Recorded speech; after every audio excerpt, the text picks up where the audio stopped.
In this video, I'm going to show you all of the math courses that you need for a computer science degree. So if you were to go to college here in the US and you wanted to get a computer science degree, we're going to go over every single math subject that you would study. Also, at the end of this video, I'm going to show you some extra cool computer science books, 2 legendary, ultra famous computer science books that you should definitely know about if you are going into computer science. Also, if you are a computer science student now and you are struggling with math, just know that you will make it. As a student, I was also a computer science major and a math major, but then I ended up switching to just math. But I had a lot of friends that were computer science majors, and some of them, they weren't very good at math, and somehow they made it, and now they have jobs and things are okay. And as a teacher, I've had students who are computer science majors and, they pass my classes and life goes on, right? So you just have to get through it. Now, you should also try to learn as much as possible. And there is a certain type of math that computer science majors learn that we'll talk about soon that is even more important. So you should definitely focus on that type of math, and we'll talk about that a little bit later. But we're gonna go in order in this video, step by step. I'm gonna start from the very, very beginning, from the most basic math, and we'll go. Now, if you already know basic math, feel free to fast forward this video, and so you can go ahead to the more advanced stuff. So this is math that is super, super basic. So if you didn't know any math, this is basically where you would start. You would start with, whoops, there's one of my secret books. You start with a book like this. This is Intermediate Algebra by Blitzer. And this book basically covers like factoring, adding rational functions, rationalizing, just dealing with a bunch of variables and a lot of like algebraic manipulations, hence the name Intermediate Algebra. So this book has answers in the back of the book to all of the odd numbered questions. And so what you would do with a book like this is you would just do a couple problems every day. We'll talk more about that a little bit later, like about the best way to study and how to utilize these books.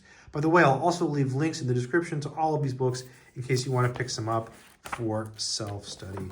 But this one is a really solid book. It's got a lot of material. So if you already know some algebra, you can skip it. But if you're just getting started with mathematics and you don't know any algebra or it's been a while, this would be a really, really good option. If you already know some algebra, but you feel like you need to brush up on your algebra, but you do have some skills, then I recommend skipping that one and starting with something like this. This is college algebra. So all computer science majors have to take a college algebra course or a test out of it. This is actually a book that I have used to teach in college for many, many years. It's a great book. I'm sorry, I got to give it a whiff here. It smells amazing. It smells so good. So here, this is just like intermediate, except you do extra stuff. Like you do a lot of stuff with functions, a little bit more advanced examples, a lot more graphing. You'll deal with polynomials and all the theory surrounding those. So you have some more advanced topics. It's a little bit deeper. You're not just manipulating variables. There's some things you have to know and you have to apply certain things. So quite interesting. And again, this one also has answers in the back of the book. So once you get through algebra, you have to take another algebra class, but people don't call it algebra. They give it a different name. They call it pre-calculus. And you also have to take a trig class as a computer science major. The good news is you use the same book for both pre-calc and trig. Usually the books are called pre-calc. The one I've chosen for this video is called Algebra and Trigonometry. And so this is a book that is used for pre-calculus and trigonometry in college. Books like this have answers in the back to all of the odd numbered problems. And basically you read through them, you do what you can, and you check your answers, and then you push forward. So this is a little bit harder. Trig, I think, is one to watch out for if you're a computer science major. Trig really hurts people. So the thing with trig is that first test is super important. So my advice is if you take trig, memorize everything, suck it up and memorize it. You need to memorize stuff for that first test. It is critical. And yeah, you need to do good on that first test in trig. If you do good on the first test in trig, you'll probably get an A in the class. That's the reality of it. That's what I've noticed from teaching trig. Students in my trig classes who ace that first test, the momentum continues and they usually ace the class. But messing up on that first test can hurt you. So yeah, if you take trig, take it seriously. So a book like this can help you with both pre-calc and trig. Pre-calc, by the way, it's basically just like college algebra, except you're doing stuff with matrices, you're doing some induction, you might do some counting. You do conic sections, which are like hyperbolas, ellipses, circles, parabolas. Yeah, so pretty good. So after you get through this, computer science majors are usually required to take Calculus 1 and Calculus 2. Now, the book I'm going to show you covers Calc 1, 2, and 3. It depends on the school you go to, right? Some schools will say, oh, you're going to study computer science? You got to take Calc 1, Calc 2, Calc 3. Some schools might say, well, you got to take Calc 1, Calc 2, and then maybe take some other elective courses. Don't worry, we're going to cover all the recommended electives for computer science majors later in this video.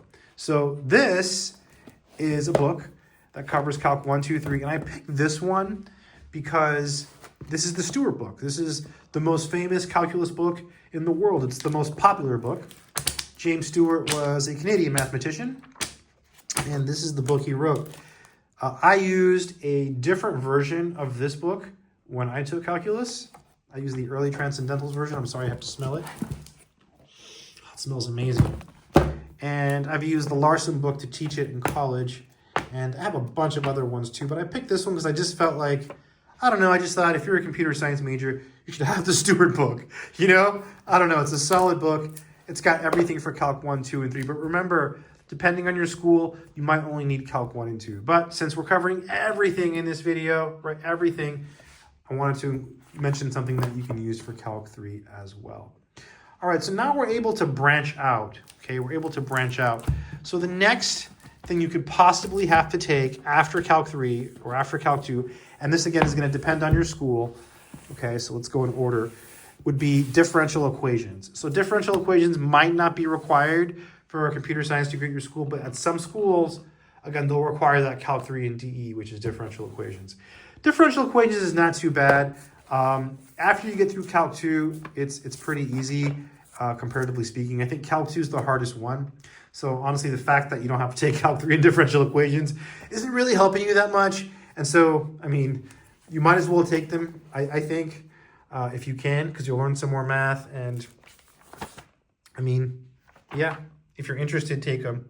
So this particular book, this is the one by Zill. I chose this one because it's a pretty good book. I've used this book to teach differential equations in college for many years, and I think it's a great book. I recommend it. So yeah. All right, so now here's where it gets interesting. So as a computer science major, one more before we get to that. Statistics. So this is a book on stats. And so computer science majors take a basic stats course. So they take the stats course that like the general public takes. Whereas if you were going to do like an engineering degree, you'd take a stats course specifically for engineers. But no, for some reason, computer science majors, they don't take a stats course specifically for computer science majors. They just take the regular stats course. The only prereq usually for this class is at the very beginning. We talked about it, intermediate algebra. So in theory, what usually happens is you'll take intermediate or you'll test out of it, and then you'll take stats and college algebra at the same time or something, because this is very, very simple. But you want to try to learn as much as possible and try to focus on understanding when you take this class, because you actually can use this type of mathematics in the real world, right? You can actually use confidence intervals and hypothesis tests. If you wanted to, right, you could use them. So yeah, this particular book, by the way, this is actually the first book I ever used to teach statistics in college. I think I used this for a few semesters, and then we switched to the Triola book. But I like this book. I think it has good explanations, and I thought, oh, let me find this book for this video, because I really like this book. Yeah, I think it's, you learn a lot just from reading it. So statistics, yeah, really a beautiful subject once you understand it.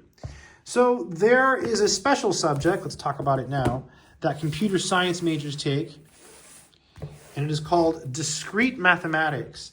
And this is an interesting subject because this is a math class, okay? And it's not typically taught by the math department, okay? It's typically taught by the computer science department, but it's a math class. And a lot of times it really, really hurts people. So it's a hard math class because it covers so many topics, and we're going to take a look at some of these books. But first, let me just give you an overview of these books and like a ranking and a comparison so you know which one's the best one. So the cheapest one out of all of these is probably going to be the Balakrishnan book because it's a Dover reprint. Dover is a publishing company that takes old books that are out of print and reprints them in heavy-duty paperbacks. This book is tough. It's not going to fall apart on you. It's a paperback, but like, yeah, it's good quality. It's a Dover book. They don't mess around. And so it's affordable. This is a great book. It's hard compared to some of the other ones. Look how thin it is. That doesn't mean it contains less material. That means it covers it faster, right? It's a great book. It's a great book. I remember a few weeks ago, I was at the mechanic and I was reading this book while I was waiting for a car to get fixed. It wasn't my car. And there was a proof in here by Paul Erdős. Paul Erdős was that famous Hungarian mathematician. He would go door to door and he would say, "My mind is open." And yeah, he was a very interesting character, Paul Erdős. I encourage you to read about him if you're bored and you're interested in reading about interesting people. So Paul Erdős was a character. Anyways, there's a proof that he wrote and it's in here, so it's kind of fun. So it's a pretty advanced book, but it's also good for beginners. It has answers in the back. All of these have answers in the back of the book to the odd numbered exercises. So now this one just has answers, whereas some of these have like little proofs and stuff and explanations. Out of all of these, this is the easiest one. This is the best one for beginners. This is Discrete Math with Applications by App. So this one is going to cost more though, but it's the best one for beginners. The layout is nicer. You know, she spends a lot of time on the topics, whereas here, you know, Balakrishnan will talk about, you know, injective functions, surjective functions, bijective functions, countability. Well, maybe not countability, but, you know, a lot of stuff in like one little section, whereas App will spend like an entire chapter on it, you know, like several pages. So much, much better for beginners, a much more gentle approach to the subject. I highly recommend this book. I also highly recommend the Balakrishnan. I think you should get all the books. I mean, because it's hard, right? It's hard. This is a hard subject. These two are both about the same. They're both good. I use both of these for courses. So Discrete Math is a course that you can take with all of these books, but you can also take courses known as combinatorics or graph theory. So I took a course called Combinatorics and Graph Theory with one of these books, and I took Discrete Math with the other one. Combinatorics and Graph Theory is another math class for computer science majors that is recommended. So your school might have a combined course, or it might have one just called Combinatorics, or it might have one just called Graph Theory. In any case, they often use books like these. So these are books that you can use for Discrete Math, for combinatorics, or for graph theory, or for any combination of those.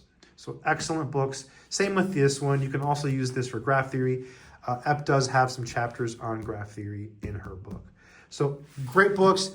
Discrete Math is the big difference, right? Like if you compare the difference between like engineering mathematics and computer science mathematics, it's the discrete math that really sets computer science apart, right?